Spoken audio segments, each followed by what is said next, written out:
Honestly, she's been a nightmare all morning. I've been trying to cook. Oh, Ah, darkness has descended. Sissy, back off. Oh, I'm so tired. Mm. Susie's been an absolute nightmare this morning, and it's because Graham's gone out, so she's like extra needy. Oh, She's just all up in my grill. does she not want to go out with him? No. She goes out into the garden sometimes, but then she'll only go out there if you're out there. And then if you come in, she like legs in.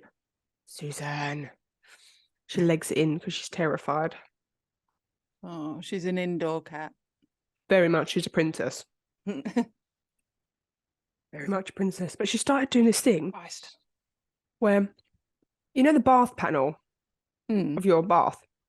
She scratches at it. Oh. Scratches at the bath panel. So you have to always like constantly like properly shut the bathroom door. She's driving me mad. We haven't got a bath panel, actually, thinking about it. Because we've got that big metal standalone bath, haven't we? Oh yeah, that's true. Oh, did you want to say something? Get out of here, Susie. Did you want tail in your porridge as well? She's just gonna splay out on the side now. That's what she does best. I know. Goodness.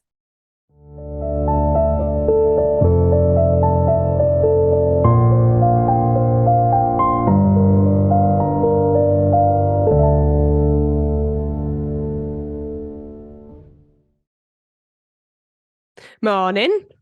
Morning. Apologies about my voice. I'm all bunged up and congested. I haven't quite finished my first coffee either, so that normally affects my speech. Your ability to function. My ability to function, absolutely.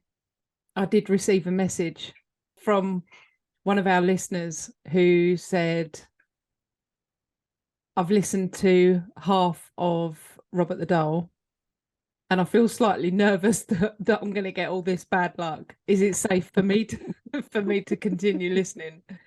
You know who you are. Yeah, I got a message as well, similar to Robert, and it was like, "Oh, Robert the Doll's a bit creepy." Oh wait, no, he's not. I love Robert. Thank you, Robert. Exactly. I was like, yeah. She said, "Oh, I've said all my thank yous and asked for permission." I said, "No, you'll be fine." I hope. I hope. Yes. So I apologise if anyone was freaked out by that. Yeah. Or today's story is there is no bad karma. You'll be lucky to hear. However, I did go right in depth into this story and I did a lot of research and that there's a book about it and I read the book and I feel like I was kind of like sucked into their world. And you might feel the same as well once you've listened to it because it's quite a personal story. And it's called The Silent Twins. So I'd kind of heard a little bit about them before I'd started doing the research, but nothing to this, nothing to what I sort of delved into. So you might have heard of them, you might have not have heard of them. But so the story today, I have. I don't think no, it's it just a very familiar. strange story. I don't know what category to put it into. It's just a very Weird strange, and wonderful. It's very weird and wonderful. Absolutely. So today I am going to tell you the very bizarre case of the Gibbons twins, or as some people know them, the Silent Twins. So June and Jennifer Gibbons were born on the April the 11th, 1963, to Gloria and Aubrey Gibbons. Aubrey. Aubrey was my granddad's name. What's it? Yeah. I love that. Yeah, nice. Yeah, I love that as well. So Gloria and Aubrey, they were originally from Barbados. So they've got great accents when you listen to interviews. They sound great. But Aubrey worked in the RAF, so that meant he travelled around a lot. And so the family ended up in Yorkshire just after the twins were born. And the twins were actually the third and fourth children out of the family of 7, so 5 children and the 2 of them. So they were sisters to Greta, who was the oldest, and she was born in 1957. David, who was born in 1959. And then Rosie, who was the youngest of all the children, and she was born after the twins, and she was born in 1967. So June was the oldest of the twins, and she was actually born first, but she was oldest by about 10 minutes. That's quite a gap between twins, I guess, but she was older by around 10 minutes. And then Jennifer, although she was 10 minutes later, she was considered the stronger of the twins. So she was healthier. This is going to get confusing for you as well, because June and Jennifer as the twins. Do you remember our episode 1?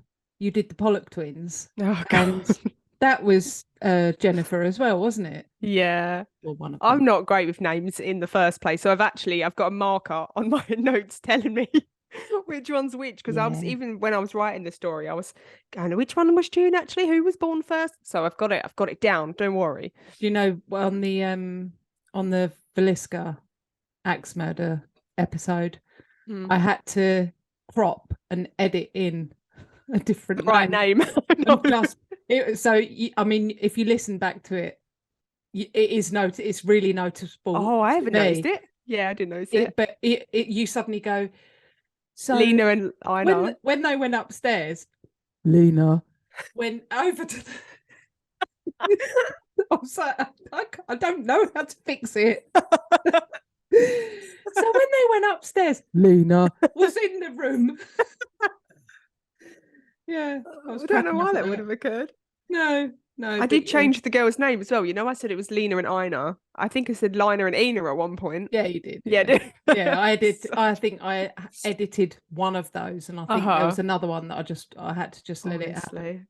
So the worst with names. Just so everyone knows, we do get into it sometimes and get a little bit carried. Well, obviously, get a lot carried away, but yeah, we're not so good with the names. But hopefully, that will get better. Yeah, I've fingers crossed. Such a nightmare. So Gloria, the twins' mother, said that she noticed right away that there was something very different about the twins. They spent every second together. And I know twins generally do. They like each other's company, and they have the twin thing going on. But she said it was just quite unnatural. They spent every single second together, and by the time they were toddlers, they barely spoke. And when they did, it was unintelligible. You couldn't understand what they were saying. It was incredibly fast. But it was incredibly short. But they would speak to each other, and they both knew what the other was saying. So at home they rarely spoke. They made sounds, and kind of like, obviously they gestured to things that they'd want and stuff like that. But Gloria's kids just point and grunt. Gloria said that she knew from having the other children that it wasn't right. Their speech should have been a lot more developed than what it was. In 1971, when the twins were 8, Aubrey was reposted out to Devon. So the whole family up and moved to Devon, and the girls started a new school. So in that school, they were majorly the minority. There were no black children in their school. So they were very heavily bullied. They were strange. They were eerie, and they didn't speak to anybody. So June would later say that the children would call them terrible names. They would pull their hair. And the teachers said actually that the girls would stand in the playground, sort of like arms linked, huddled over each other, just for protection from the onslaught of the bullies. They would just huddle together, and then the bullies would sort of circle around them. What, and the teachers just used to look out there and go, oh, that's a shame. Look at them getting severely bullied. Yeah, there's only so much they can do, I guess. But June said that they were bullied as well because they didn't speak. When they did speak, everybody was like, what are you saying? And they couldn't understand what they were saying. So they just said, what's the point? We just won't speak. It's easier. Did they have trouble speaking?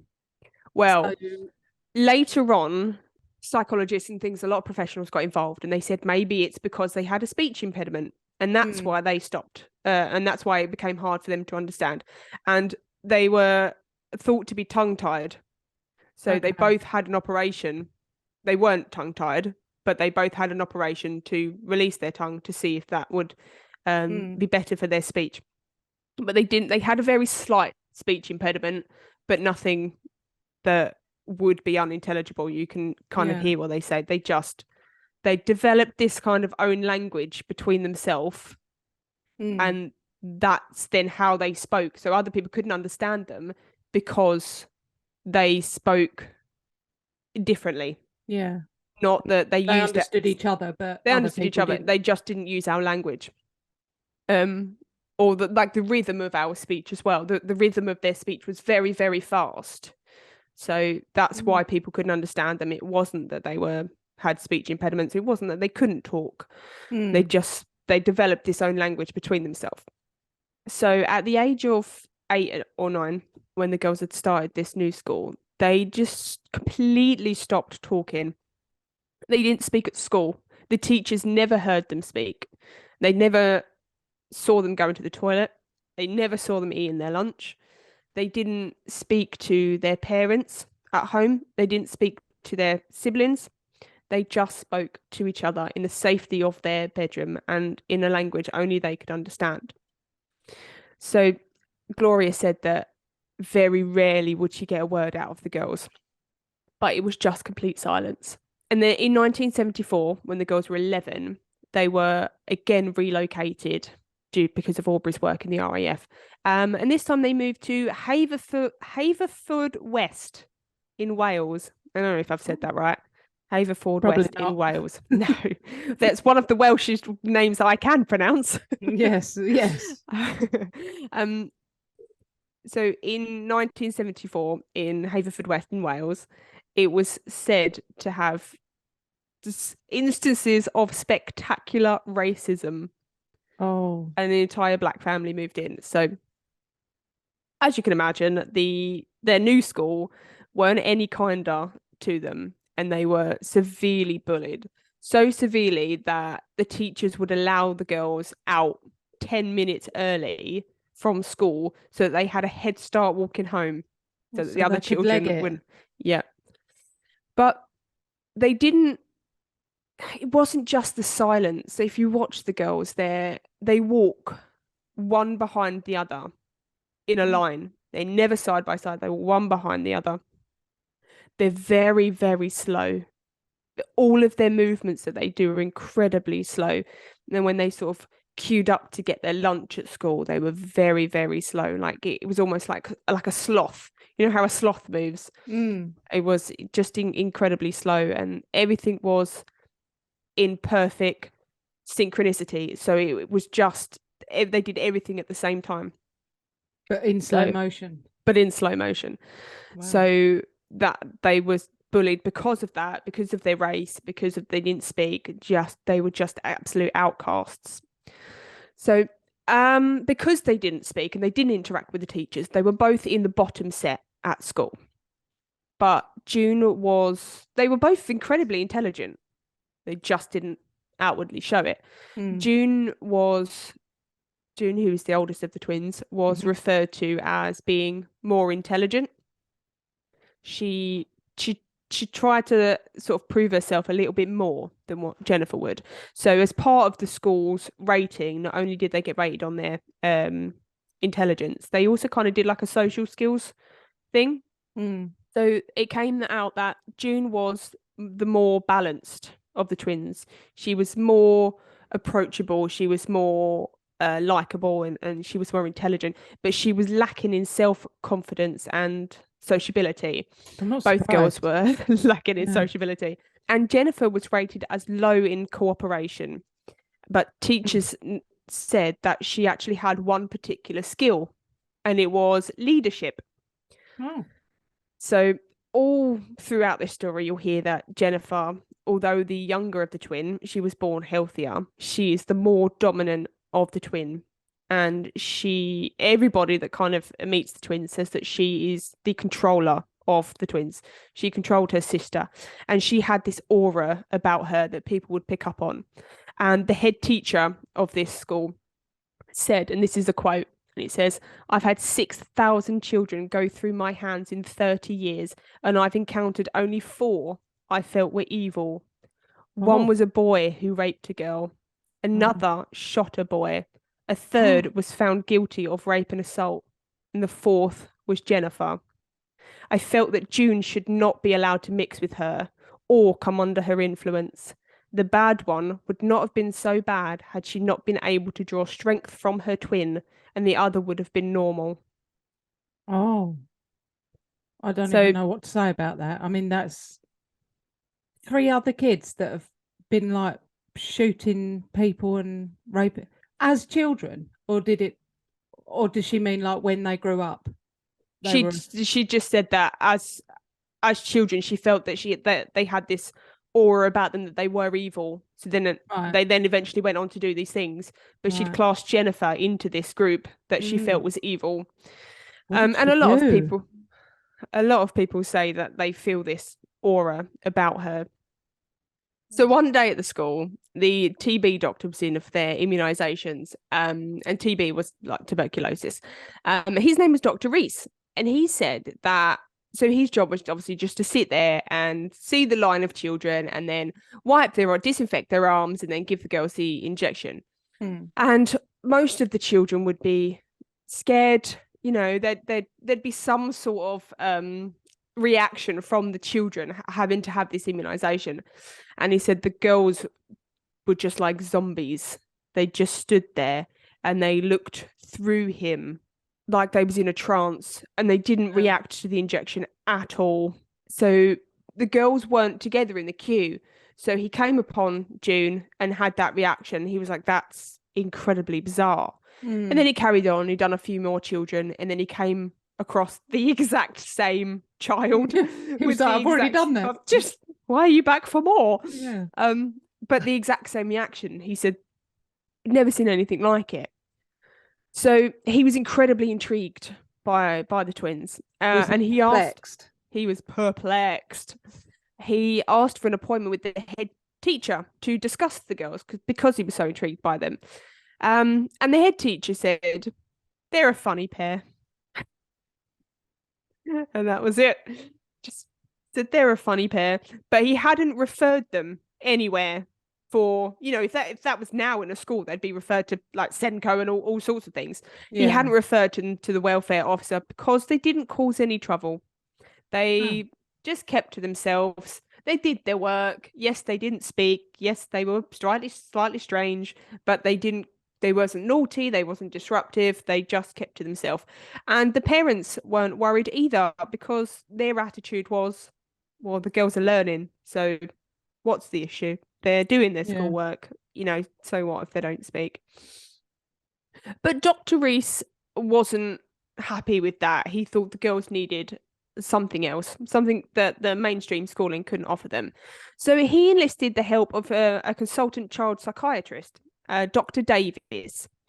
And when the girls were eventually brought to see him, they just kind of stood there. And then they would have to be kind of sat on the chair that Gloria had brought the girls to see them. And they wouldn't just go in and sit down normally. They just would stand there. So Gloria would have to kind of bend their knees for them and sit them down on the chair. Yeah, like they don't understand the process of like going into a room and there's a chair and they just go and they sit on the chair. It's like a bit like they're aliens or something, like where they just don't understand what they're supposed to do when there's a chair there. There is a reason behind it, and I'll go into that later. Oh, is it that they're aliens? They had goat eyes. Oh, I knew it. They did not know. No, there's nothing wrong with the girls at all. They don't have any medically diagnosed issues. They just choose not to do these things. They know how to sit down. They know how to speak. They know how to do these things. They just don't. So it was the job of the child psychiatrist, Dr. Davis, to figure out why. So when the girls would eventually sort of sit down, they didn't react at all. They would just sit there motionless, staring through him. They didn't react to anything that he said. But what he did say was that if he turned his back, they would move. Or if he got up to leave the room, they would move. They would talk amongst themselves. But they just wouldn't do it with him in the room. What year was this? 1974-ish. Oh, okay. No chance of like checking the Ring doorbell. No. They did do a lot of this, but they did it through two-way mirrors, so they could see the girls. So there's a lot of instances in this where they get assessed and the findings are all the same. They do move, they just don't move when anybody else is in the room. So they're often recorded. What he thought was that the girls were playing a game. They're very intelligent, very manipulative, so they're playing a game. So he thought, I just won't take my eyes off of them. But it didn't play out. The girls had a lot more stamina than he did. And they were used to this sort of game and sitting in silence and not moving. He said the only thing that they would do is uncross and cross their legs. And they did that in perfect synchronicity. Like at just like a click of a finger, they would both uncross their legs and cross them at exactly the same time. There was no like side eyes between them. No signal, nothing. They would just do it in perfect synchronicity. And I'm going to say that word a lot because it took me a long time to say the word synchronicity. Did you learn a new word? I did. That's a great word, but it's really hard to say in the mouth. It wasn't ever coming out properly. Yeah, which is ironic, seeing as you haven't been able to say the word doctor. Yeah, but we've cut that out. They can't. They can't hear that bit. I'll add it in somewhere else. Doctor. So the meeting with Dr. Davis didn't really go very well, and he didn't know what to make of them. And he hadn't heard them talk. He just knew that they were capable of speech. But because Gloria, their mum, had insisted that the girls did speak, they kind of spoke at home. They had started speaking to their little sister Rose. Dr. Davis said that they must be able to speak. But like we discussed earlier, due to a speech impediment, they have decided not to, so they were electively mute. So Dr. Davis thought, they must have this speech impediment. And so he wrote his findings to Dr. Reese, who was the TB doctor. And in his letter to Dr. Reese, he said, treatment under these circumstances presents a considerable challenge, which I'm unable to accept. So he refers the girls to chief speech therapist. I'm just going to call her Anne because I can't pronounce her surname. Anne. So he said that the girls were electively mute. And that they had a speech impediment, so that wasn't his job. He referred them to a speech therapist.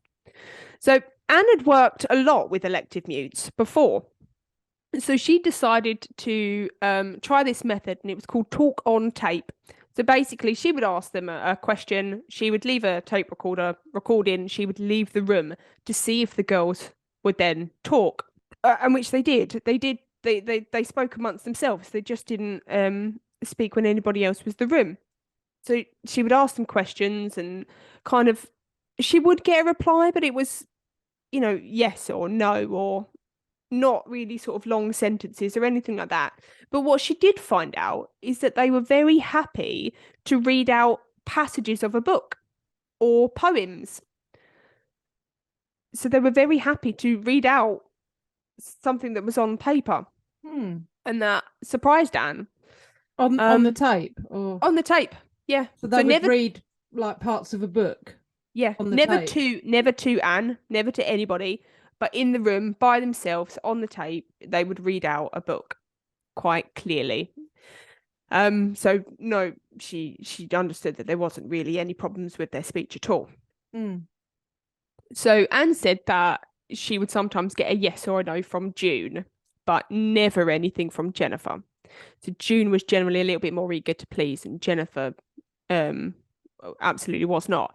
And Anne said that she felt like June was dying to talk to her, that she had all of this bottled up and that she was dying to answer these questions, but that she could feel that Jennifer was stopping her.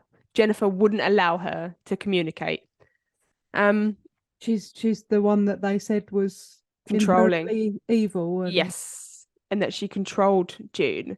But it wasn't controlling, and that she would look at her and be like, don't say anything, don't talk. There was never anything from Jennifer. There was never any movements or any signals or anything like that. It was all done just from this aura, I guess. And Anne said, I felt her power. She made all the decisions.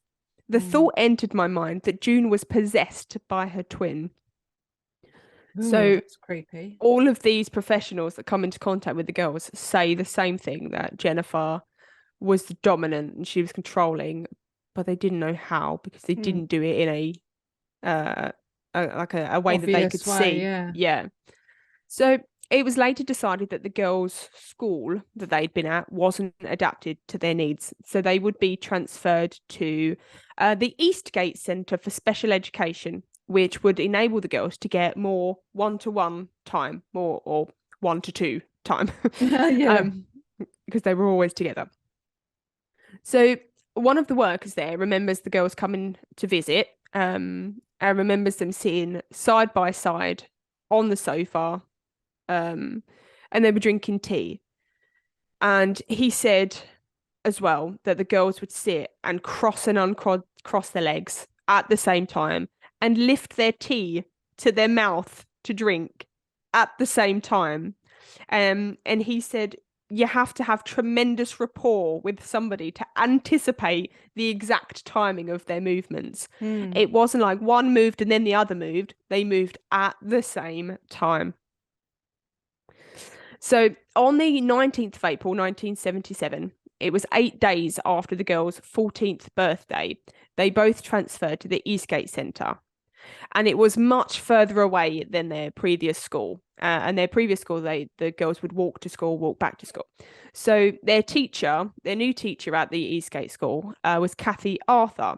And she would collect the girls from the local bus stop and then drive them to school each morning. And she said they would be stood statue still outside of the bus stop. Come rain or shine, they wouldn't stand underneath the bus stop because there were too many people. They would stand outside of it.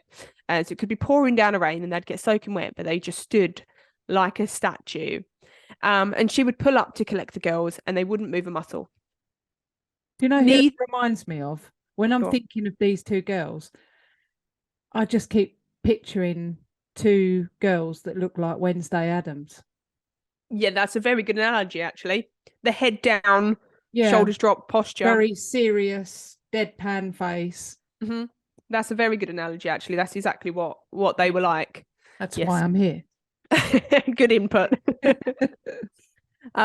So Kathy said, excuse me. Oh, did she? Yeah, Kathy said it was like neither girl wanted to be the first to initiate a movement. So Kathy would have to get out of the car, go around the car to the girls, open the car door, take one twin by the shoulders and forcibly put her in the car and fold her legs and then push her so that she was seated in the car. And then only then would the other twin go around and get in the car. She said, but then once they were in the car, neither twin wanted to initiate the movement to close the door. So then Kathy would have to go around and close all the car doors after them.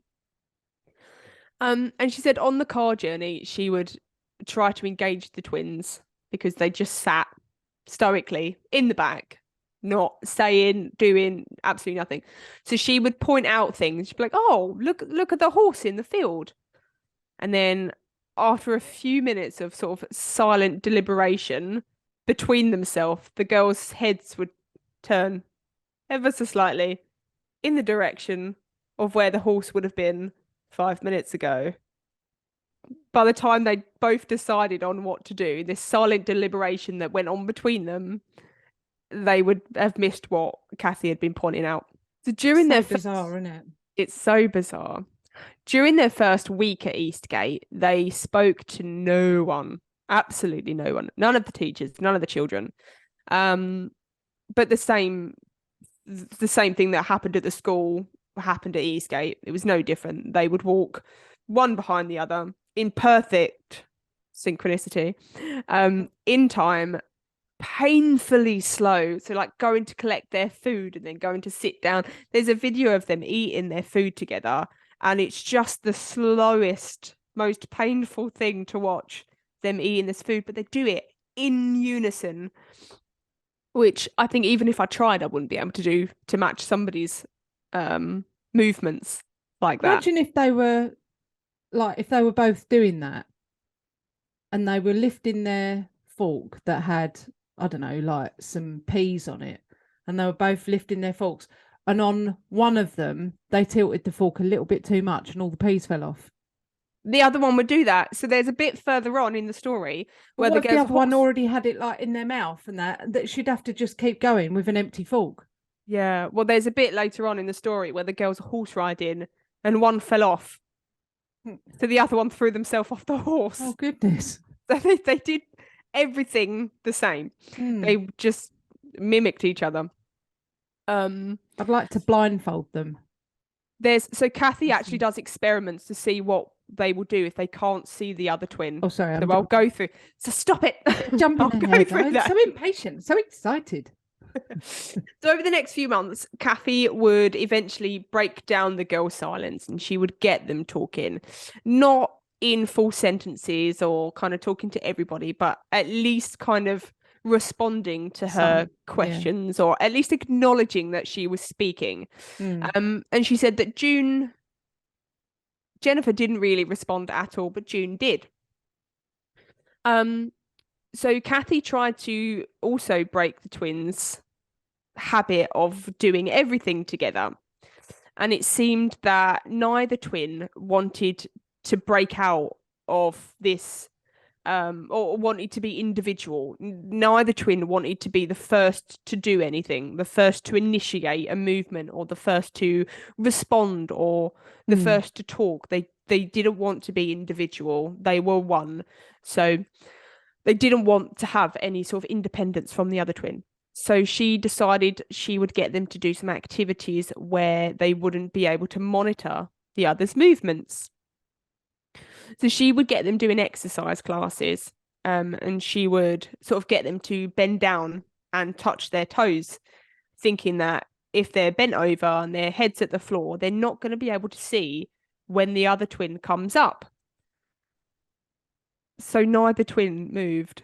They would bend over, head down, and then just stay there.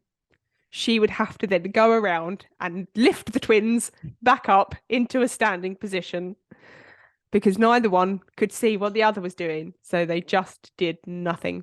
But again, there's no communication between the twins. It was like an unspoken rule, is an unspoken bond between them, that was what they would do. And this is the horse riding bit that I mentioned. She tried to get the girls to ride a horse to see if they would move independently from one another, because even though they're on two different horses, the horses would move differently, and the girls would have to move with that horse. She said that was the only time the girls did move independently of the other, and that was just because they were on the horse. And like I said previously, when one of the twins fell off, the other would throw themselves off the horse. If one of the twins was kind of criticized or pulled up for doing something wrong, they would both just drop the reins and then just sit and not do anything. She tried to engage the twins with plays. So she would take them to the theatre, and she would take them to the pantomime. But she said it was almost as if they were blind to what was going on. They were looking at the screen, but they were staring through it. They just weren't taking any of it in. They wouldn't react to absolutely anything. And there was a bit in one of the pantomimes where the people got off the stage and they ran through the crowd, and all the children were like, screaming and looking at all the people running off. And they didn't turn their heads at all. They just remained sitting, staring at the screen. Are you saying screen or stage? Either screen or stage, wherever the girls were taken. If they were taken to the theatre, then at the stage. If they're taken to the movies, then the screen. She tried to get them to cook as well, and she said that she would place the utensils in their hands, but the girls would just they wouldn't grip it, so it would just fall to the floor. So She must have the patience of a saint. patience of a saint. Because I Patience tell of you a what, saint. I would not be doing that. Yep. She said she tried to get them to do like cheese on toast, and she put the cheese in the girl's hands, and it would just fall straight to the floor. Oh, puppy would love that. Yeah. So the girls went to a weekly therapist, and his name was Tim Thomas. And we loved Tim Thomas. He was a lovely guy. Tim Thomas. So they went to see him every week until he realized that the girls were distressing him far more than what he was helping them, which is fair enough. Fair enough. So yeah. he realized that what he was doing wasn't really working. He would talk to them and just get absolutely nothing back. And he said that they would just sit there and stare through him. So he decided to play them at their own game one time, and he just sat in total silence. But that drove him mad, and he couldn't do it anymore. So the girls won that round. He said it was like watching a variety act, like a variety show act with the girls. Because of the way that they moved together. So they'd just be sitting on the sofa, and the way that they uncrossed their legs and drunk their tea and things like that. And he said that it was just like watching some sort of variety show act, because he couldn't understand how they were doing it. So the twins' mums, Gloria, she had mentioned to Kathy that they would play with their little sister, Rosie. So Kathy was curious to see how the girls would interact with a younger girl in the room. So she set up some musical equipment, all eager as well to see what the girls would be like around loud noises, because they didn't make any noise. So a little girl came in and sat down to play with the twins, and Kathy left the room, and she would watch through a two-way mirror. The girl was playing, she'd pick up a stick and she'd hit the drum, and it would make a really loud noise. And she said that the twins started kind of loosening up. June especially, she picked up a stick, she sort of started smiling, and she's banging the drum and making a lot of noise and things. And Kathy was curious to see how long that would last if she were then to re-enter the room. So as she thought, she re-entered the room. The moment she went back into the room, the girls dropped what they were playing with and just went stock still, rigid, and just stood like statues. So for many months, Kathy tried to figure out this game that the twins were playing. She tried to get the measure of them. She tried to outsmart them. They were very intelligent girls. They could speak when they wanted to. They were capable of moving. They were capable of eating. They were capable of doing absolutely everything that anybody is capable of doing. But together, they just decided not to. And that was the issue. Together, they were stronger. They drew power from each other. So, like, Jennifer was the more dominant of the two. She controlled June, whether telepathically or just, through the twin connection. Kathy couldn't figure it out, but she knew that the twins had to be separated. And as surprising as this may seem, the twins were also eager to be separated. So June had written in her diary, "People keep telling us to change, to turn over a new leaf, but we are waiting for each other to start first. So if we are separate, none of us will know if we've changed first. If we separate now, the future will be good for us pair." And Jennifer wrote, "We think it best if we separate. We are both waiting for each other to talk and change. If we separate, we'll not know whether any of us have done it first. We both fight for the best things. We are both willing to lead our own lives, but when we are together, we just keep depending on each other too much." So the girls, they were kind of stuck in this, in like trapped almost. They both wanted to break out and be individual and be their own person, but they just couldn't. So once it was decided that the twins were to be separated, a place was found at an adolescent unit for one of them. So one of them would stay at Eastgate at the special education centre, and the other one would go to the adolescent unit. And the decision was actually put on the twins as to who would be the one to leave. They thought that that would be the fairest way instead of them deciding. So the girls were brought into a room with Tim Thomas and was told that one of them would be moving shortly, and asked if they'd made a decision as to who was leaving.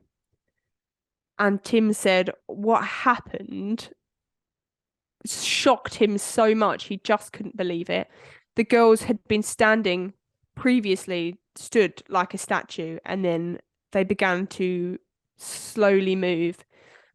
Jennifer gave June a menacing look, and both girls started to tense their bodies and their fists, and they were staring at each other with absolute hatred, and they screamed at each other and shouted, and Jennifer lunged towards June and she dug her nails into her face and she drew blood, and June grabbed Jennifer's hair and pulled out chunks of it, and before anybody could react, because they were so startled that these girls that were so sullen and so just stood so still could do anything like this. So before anybody could react, the girls had legged it out of the room, and they were chasing each other down the corridor and screaming bloody murder.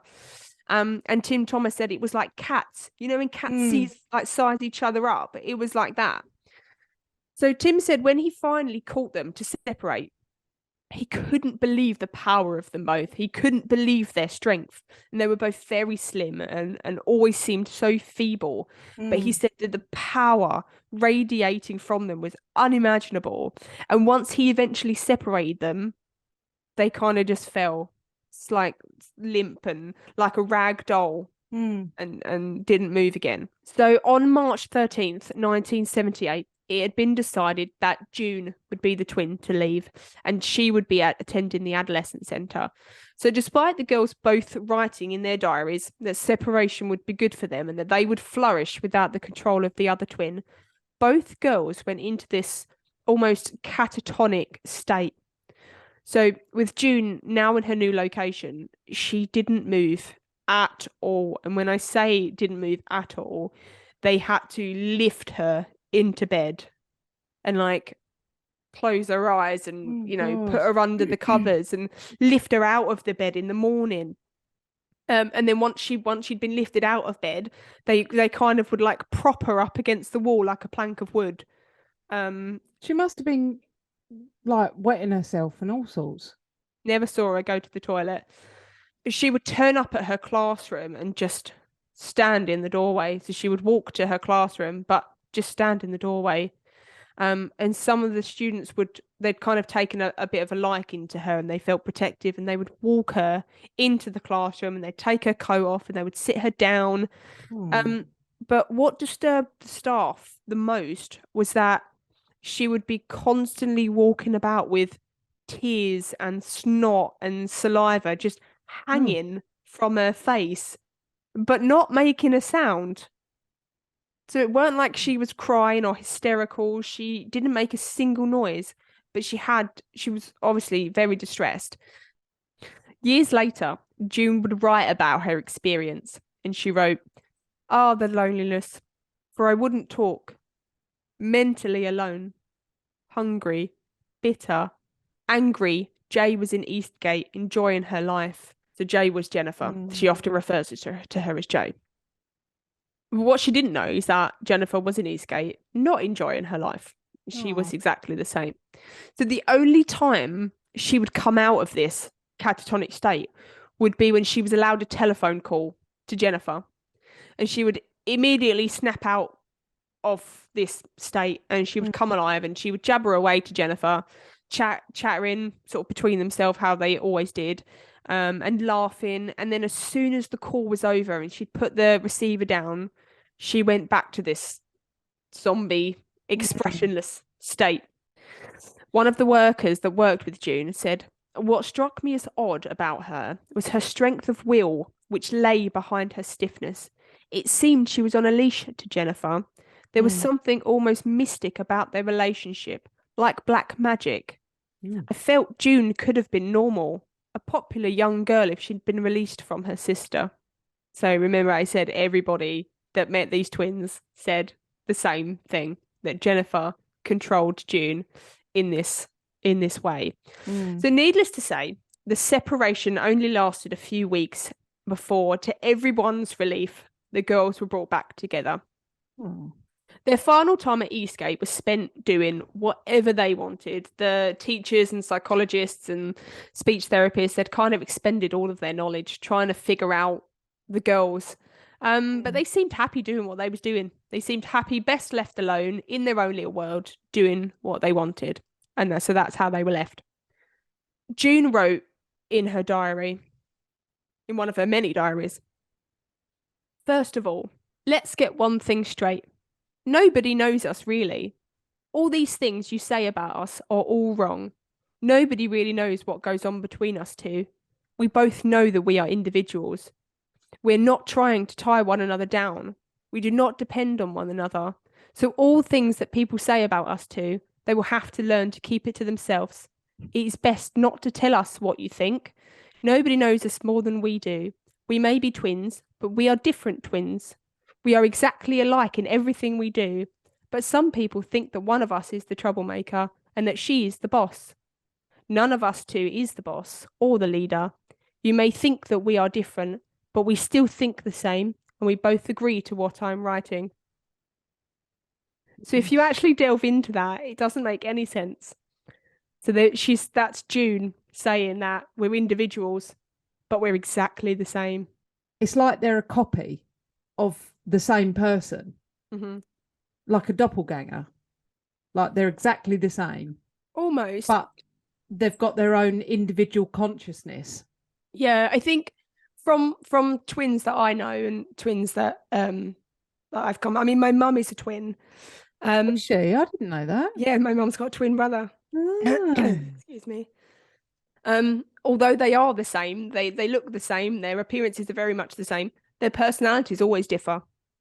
I don't think I've ever come across a twin that has been exactly the same. And what it is with these girls, excuse me, is that Jennifer did not want them to be different at all. She wanted them to be the same. So Jennifer, because she was 10 minutes younger, she felt inferior. So she didn't want June to be this other person. She wanted June to be exactly the same as that she was, and to feel exactly the same as she felt. June longed to be different. She wanted to be the prettier twin. She wanted to be the cleverer twin. However, Jennifer, who had always felt inferior, wanted to remove any trace of individuality from June, and she wanted them to be identical. And she was often heard saying to June, "You are Jennifer, you are me." And she would sort of say things like, "Give me back myself. You're me today. Give me back myself." But June was often heard mumbling to herself, just kind of every now and then walking about saying, "I am June. I am June." As if she was trying to reclaim her identity, because Jennifer kept trying to take it from her. So once the girls turned 16, they had absolutely no hope of getting a job or going on to higher education. So the Eastgate Centre actually said to her parents, it's better off if they just sign up for unemployment benefit, which you think would be very difficult given that they didn't speak to anybody and that they only moved when people weren't looking. But they would walk to the unemployment office and they would each take it in turns to kind of look about and make sure that the coast was clear, make sure that nobody was about before they would feel safe enough to walk. One behind the other, as always.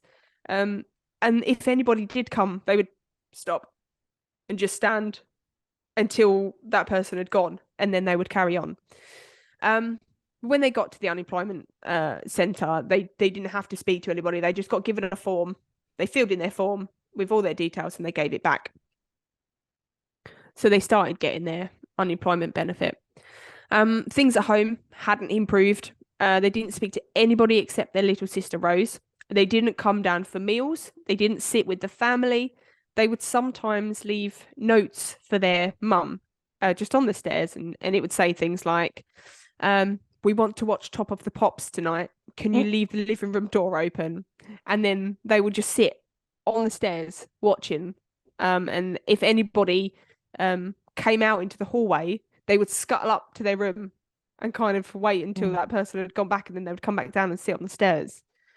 And now that they had a new source of income, they would leave notes for either Rosie, or they'd speak to Rosie, but they would leave notes for their mum, or they would ask Rosie to go and get them bits and pieces from the shop. And while the girls were at Eastgate, they had developed this love of writing, and they were avid diary keepers. So that's how I've got so much information and quotes from the girls, because of their diaries, and they were very in-depth diaries as well. But they also had a new hobby, and it was happy families. So despite how they acted around their family, they actually really loved their family, and they wished for nothing more than to be a happy, normal family. They would do really cute things. Like for their mum and dad's anniversary, they would kind of leave them out a little gift. And they would sort of like say happy anniversary, and they'd leave them a little gift, or they'd just do quite nice things that kind of showed that they did really love their family.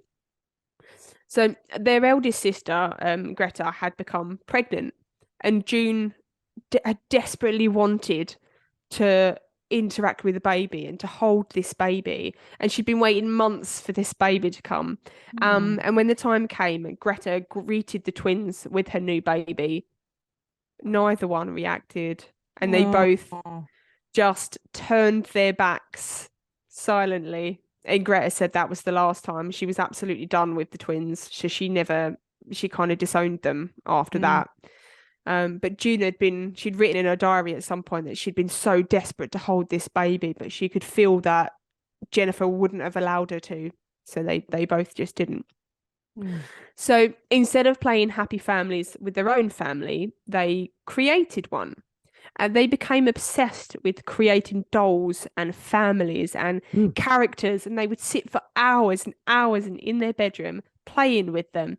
And they would write plays that each character would act out, and they would record themselves, and they would record things off the radio, and they would play music, and it was really incredibly elaborate, this setup that they had for this happy families. They would set up a church, and they would have little hymn sheets for their dolls, and they'd written out these hymn sheets, and each doll would have a hymn sheet that they would read. And they would get their dolls up in the morning, and they would wash them, and they would dress them, and they would send them to school. So they had this whole village of characters, and they had backstories for their characters, and their favourite thing to play was doctors. And they kept a log of all the ailments and surgeries performed on these dolls, death records for each of the dolls. And I'll read you some of the death records for the children. Oh, fun. It's very, very strange.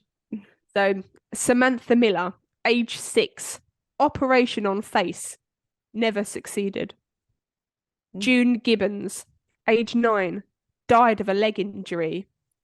George Gibbons, age 4, died of eczema. Bluey Gibbons, age 2.5, died of appendix. George Gibbons, fatally struck down by a back injury. Peter Gibbons, age 5, adopted, presumed dead. Julie Gibbons, age 2.5, died of a stamped stomach. Polly Morgan Gibbons, age 4, died of a slit to the face. Susie Pope Gibbons died at the same time with a cracked skull. So the injuries kind of got a little bit more gruesome as time went on. As the girls got a little bit older, they slashed to the face. Slashed to the face. Wesley Miller died of battering. And Randy and Rebecca, twins, age 10, died in cremation burial with fire. So it's all very peculiar. There was always a very dark, morbid, sinister undertone to everything that they kind of did. What sort of age were they when they did that? Do you know? 16, 17. They were 16 when they did that? Yeah. So while this took up a lot of the girls' times, they had also started writing stories. So they were avid writers, and they were very eloquent in their writing, in their diaries. They're very intelligent, and that comes across in their writing. They actually sent away for a mail order course on writing, and they used their unemployment benefits to pay for it. They'd also actually sent away for this mail order course as well, and it was a course on how to communicate with families. And Gloria said when she'd opened it, it kind of just absolutely broke her that the girls had sent away for this mail order course on how to communicate with your family. Yeah. But they read it and they did it, and it never sort of vowed to anything. But they'd sent away for this mail order course on writing, and they actually wrote a multitude of books and short stories and poems and plays, and they had like deadlines to meet that they would write, and their tutor would write back, and their tutor would write back with criticism and say, you know, you're using the same setting. Everything they did was set in America. They had this obsession with Americans, so it was all set in America, and they were all slightly strange.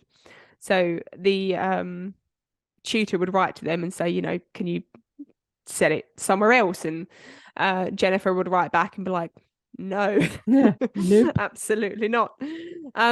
They actually wrote a lot of books, and one of them was self-published. But what they did actually, they created this elaborate Christmas spectacle for their dolls one year, and they wrote short Christmas tales that they recited in their little small town of dolls, and they wrote hymns and things, and sang these hymns. They gave them all presents, and they'd made them Christmas outfits, and it had taken them absolutely months to prepare.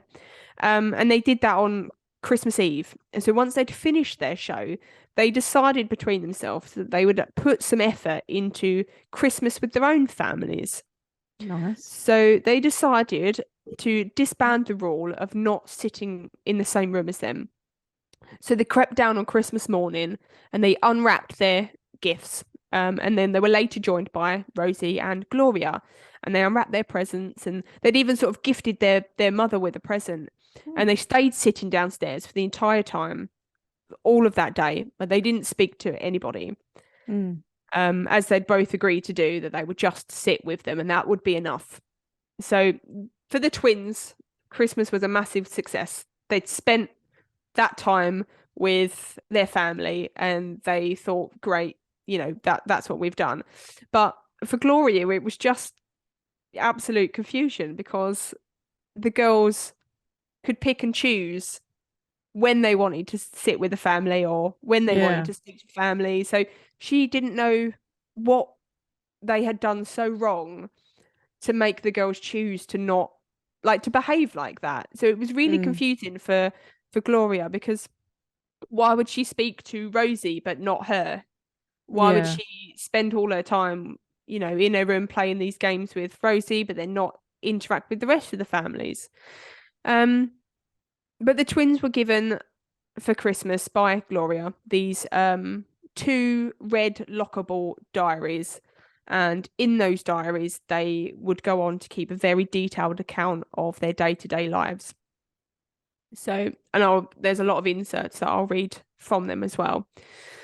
So with Christmas now out of the way, the girls had begun their writing course, and they would sit for hours in their bedroom writing stories and diary entries and completing their assignments. And they would leave little notes for their mum and say, oh, don't disturb us with lunch. Don't bring lunch up. We're very busy. I've never said that in my life. Please bring me lunch. I'm starving. always bring me food. Yep. And they wrote a lot of different books, and like I say, they were quite strange. And one was called Pepsi Cola Addict, and it was actually published, and it was about a man that was literally addicted to drinking Pepsi and then died of an overdose. And there was another book called The Pugilist, and it is the story of a boy who had a failing heart, and his dad was a surgeon, and he put the heart and soul of their dog into him, which is very strange.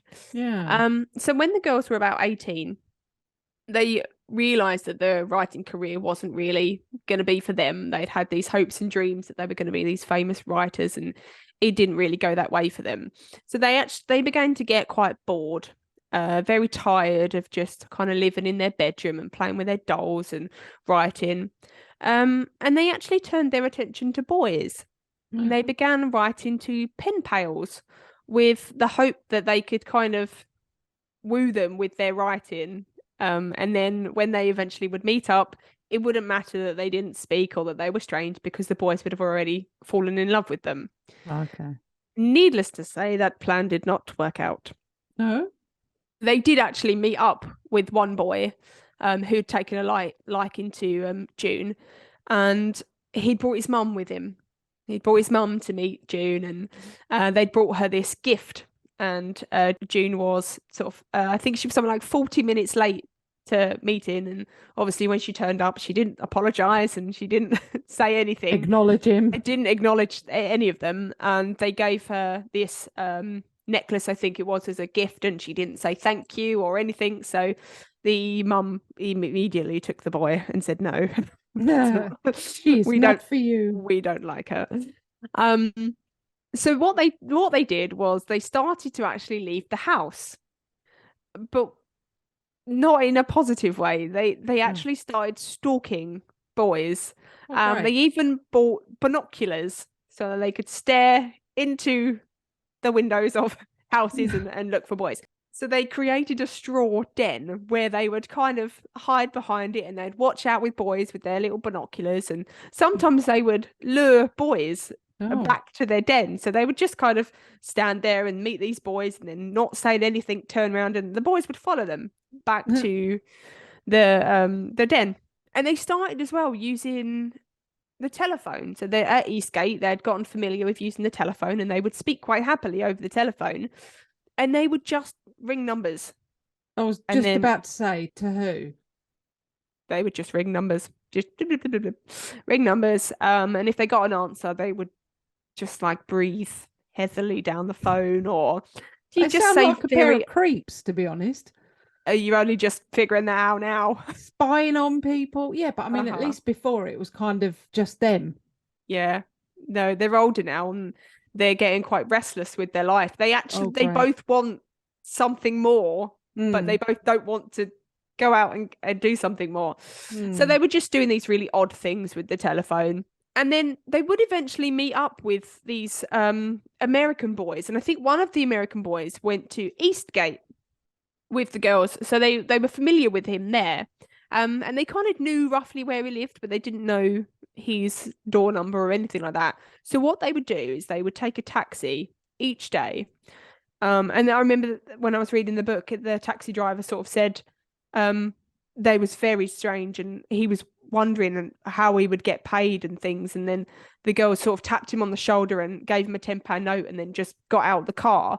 But he hadn't really dropped them to a house. They kind of got out in the middle of nowhere, and then the girls would spend every day just going around and looking for this boy's house with their binoculars and trying to find where the boys lived. And they found it. They found where these boys lived, and then they went back the next day when there was nobody home. So they decided to break into the house and look about.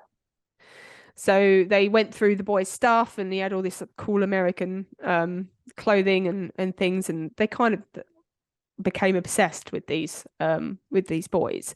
And the dad had returned home and almost caught the girls in the house, but that didn't stop them from coming back the next day. The boys were troublemakers, and they smoked and they did drugs.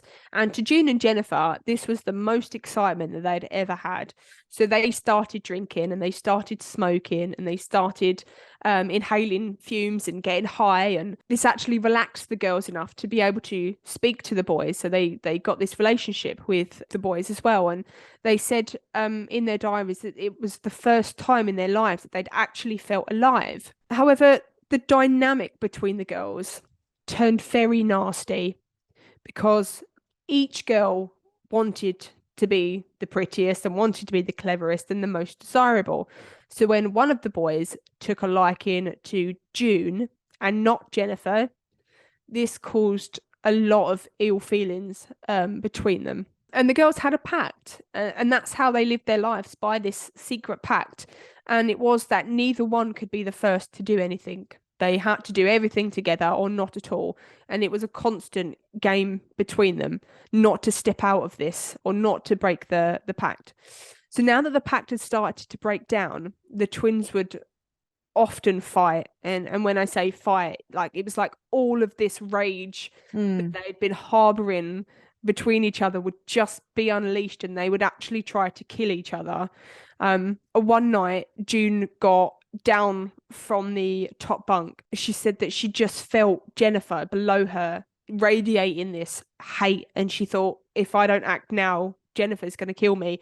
So she jumped down from the top bunk and she took the cord out of the stereo player and she wrapped it around Jennifer's neck, and she was really trying to kill her.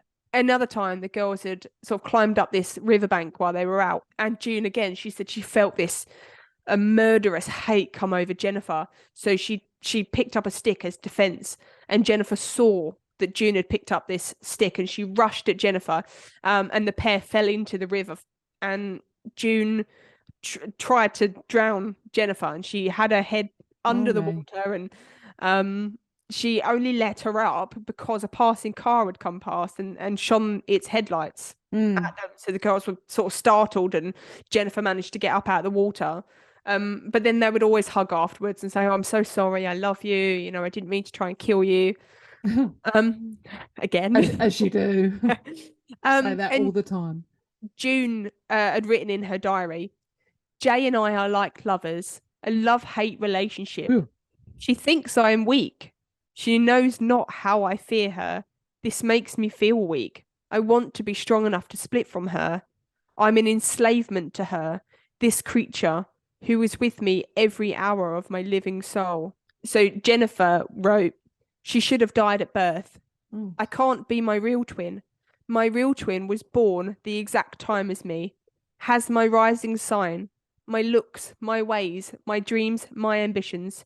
He or she will have my weaknesses, my failures, my opinions. All of this makes a twin. No differences. I can't stand differences." So that was Jennifer, and that's why she controlled June so much, because she didn't want June to be anything other than what Jennifer was. So much to the dismay of the twins, the American boys that they'd become infatuated with, they moved away. And June and Jennifer were now left having had this taste of excitement in their life. And they wasn't content to going back to their old life of being stuck in their bedroom and playing with their dolls. So they started a life of petty crime. And it started with vandalism and small robberies. And then it would escalate, and it escalated into them stealing bikes from people's houses and stealing teddies. And the reason that they stole the teddies, June in particular had stole the teddies, was to give to Greta's baby. Remember when I said that she'd been so excited about the baby? They actually stole some teddies to give to the baby, but they ended up shunning the baby anyways. So this eventually turned into arson. And June wrote in her diary, "All this week I've wanted to burn down the tractor store in Snowdrop Lane. I burned it down today, with the help of Jay, of course. It was the biggest night of my life. We climbed over a barbed wire fence. The sky grew blacker and it started to rain. All the while my glorious fire was licking its way through the roof, and the thick smoke filled the night sky. It was a picture which will live in my mind forever. Oh, what a sinful, evil, selfish mind. I know the Lord will forgive me. It's been a long, painful, hard year. Don't I deserve to express my distress?" But even that wasn't enough for the girls. They were doing this crime but not getting any attention back from it because nobody knew that it was them. So they started making telephone calls to the police and goading them and telling them of the crimes they had committed or the crimes they were going to commit. And they would wait on the line long enough for it to be traced, and then they would watch for the police cars in the distance looking out for them. So they would hang up eventually, and then they would go and hide, and they would watch these police cars out looking for them. So what they did, that again wasn't enough. So what they did one evening while they was out, they strolled past a police officer, and then they saw an opportunity. So they strolled past this police officer, and then further up the road was like an abandoned shop type thing. So they picked up a brick and they smashed through the window. And the officer up the road obviously heard the noise, and he kind of went looking, and he saw the girls in action. And they both kind of looked at him, and he looked at them, and June went in her bag to get out some matches and they was going to light another fire.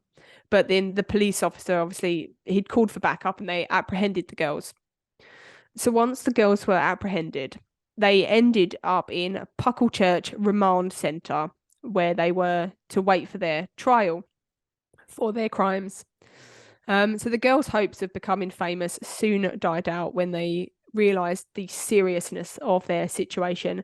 Pucklechurch wasn't what the girls had expected, and they reverted back to their old ways. They remained silent. They stood locked in their new cell, one behind the other, not moving, not observing their new surroundings, just remaining frozen on the spot. One of the officers, Mrs. Juna, said that they'd spent hours just stood in their cell without moving a single muscle.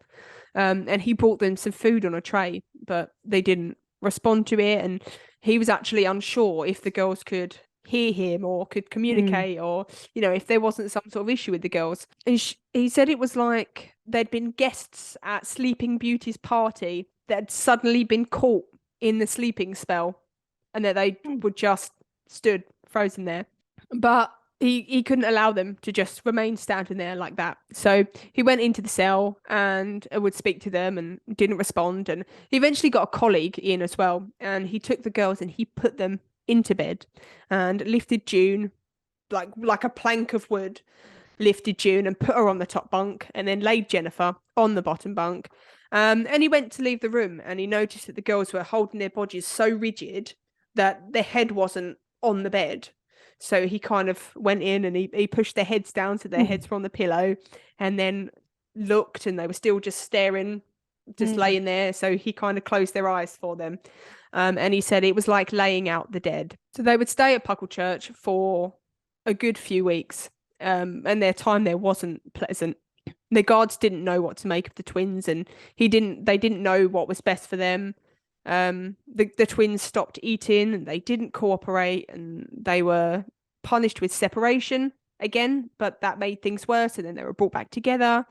But the girls were very manipulative of the staff. They knew how to play the game. They'd done it before and they knew how to go about getting what they wanted.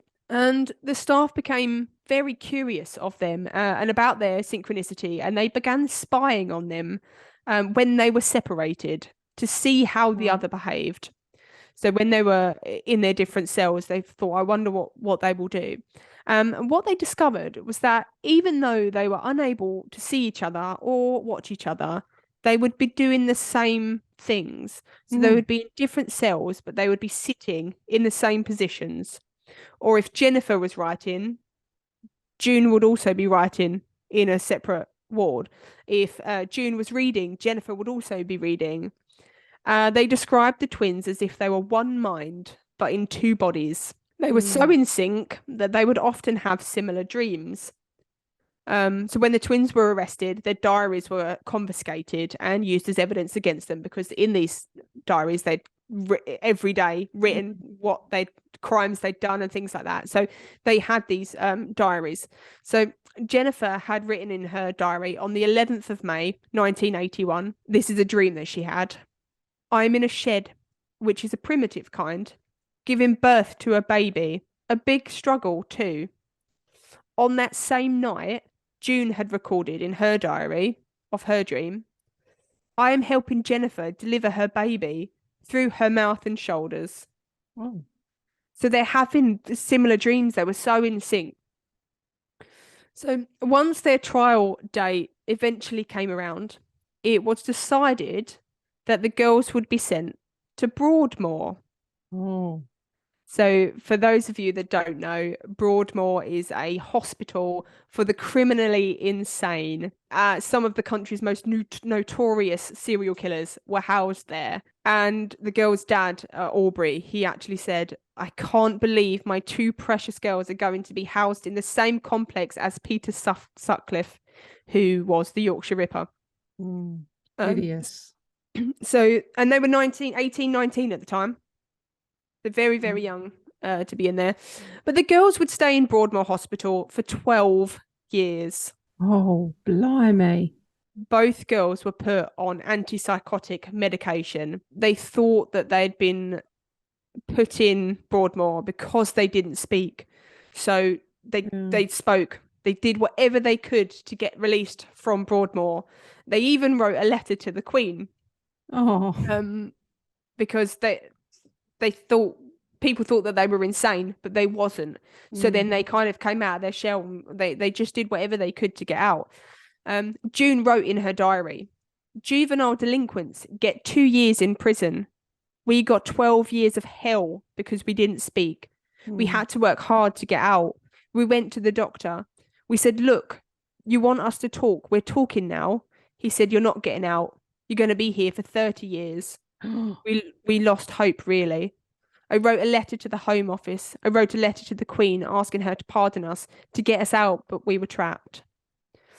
During their time at Broadmoor, they fought constantly.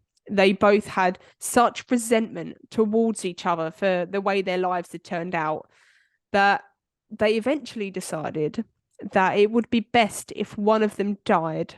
Oh. And that they wouldn't be able to live a normal life while the other twin was alive. And they became obsessed with one of them dying.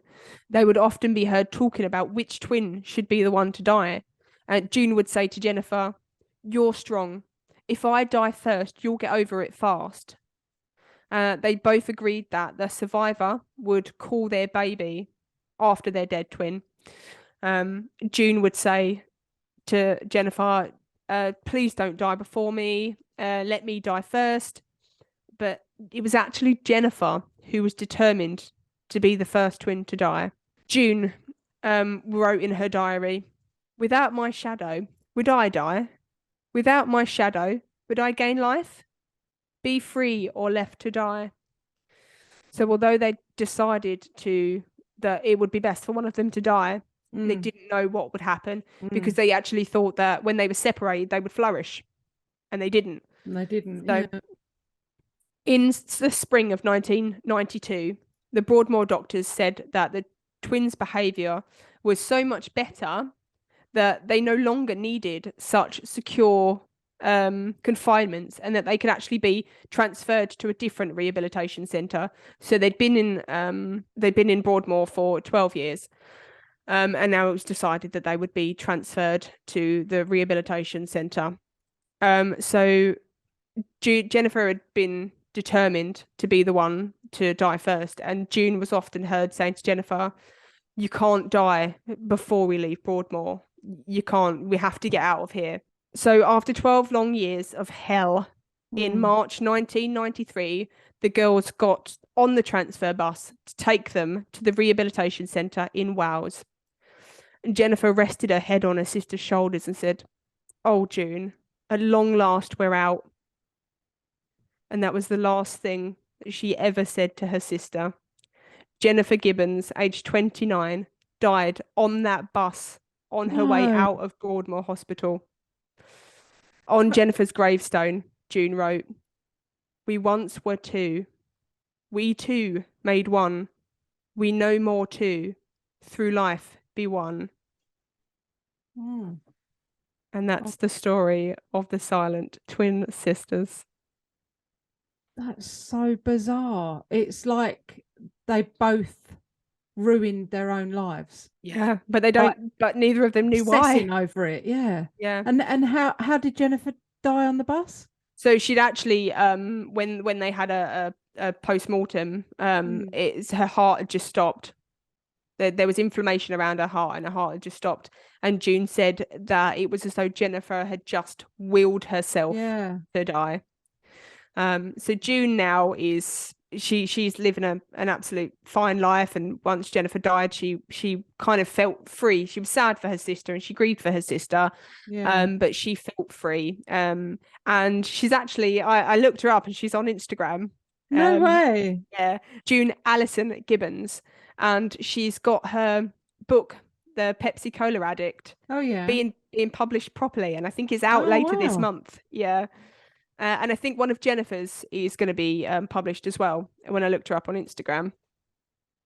But yeah, what a strange story. Really strange. So strange. It's really... You think it's like their choice to be like this and do that, but how can you explain the fact that they're doing things when they're not even in the same room.